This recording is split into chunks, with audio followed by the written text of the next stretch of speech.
আসসালামু আলাইকুম রহমতুল্লাহ বারাকাতু। সবাইকে জুম্মা মোবারক। মাত্র দুবার নামাজ পড়ে আসলাম। তো আশা করি সবাই ভালো আছেন। তো আসলে আমি সামান্য একটু ভিডিও করতেছি, এই কারণে আপনাদেরকে উদ্দেশ্য করি, দয়া করি কেউ সৌদি আরবে আসেন না। প্রবাসে যারা আসবেন তারা সৌদি আরবে আসেন না। আসলে সৌদি আরব অনেক খাতরা একটা জিনিস। সৌদি আরব আসলে একটা, আমি মনে করি যে কি, ভালো না।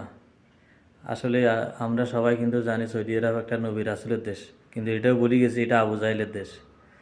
তো এই দয়া করে যারা সৌদি আরবে আসার জন্য অনেক চেষ্টা করতেছেন, আল্লাহর দোয়াই লাগে, আপনার কাছে হাত জোর করে বলি, সৌদি আরবে কেউ আসেন না। দয়া করে সৌদি আরবে কেউ আসেন না। সৌদি আরব আসলে কিন্তু ভালো না, কেননা এখানে যা কামাইবেন তার চেয়ে ডবল খরচ, বুঝছেন।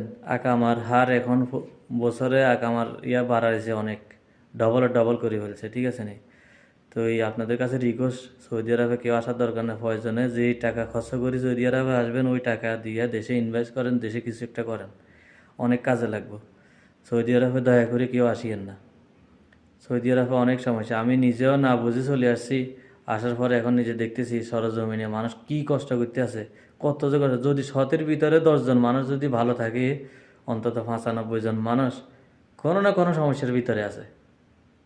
তাই আপনার কাছে রিকোয়েস্ট, আল্লাহর দোয়াই লাগে, আপনারা সৌদি আরবে কেউ আসেন না। প্রয়োজনে অন্য কারো রাষ্ট্র চাইলে যেতে পারেন, যদি যাওয়ার মন চায়, তবে সৌদি আরবে আসেন না। আল্লাহর দোয়াই লাগে, রিকোয়েস্ট করি আপনাদের। আজকে জুমার দিন নামাজ পড়ে আসছি, তাই বলতেছি আপনাদেরকে, সৌদি আরবে আসিয়েন না। সৌদি আরব আসলে কিন্তু জায়গা ভালো না। বিশেষ করে আমি মনে করি মুসলিম কান্ট্রি হিসাবে সৌদি আরব কিন্তু ভালো না।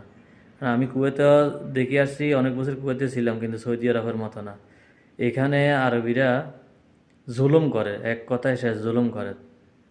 তো আপনাদের কাছে রিকোয়েস্ট, আপনারা দয়া করে সৌদি আসিয়েন না। ওকে, আল্লাহ হাফেজ, ভালো থাকবেন সবাই, সালাম আলাইকুম।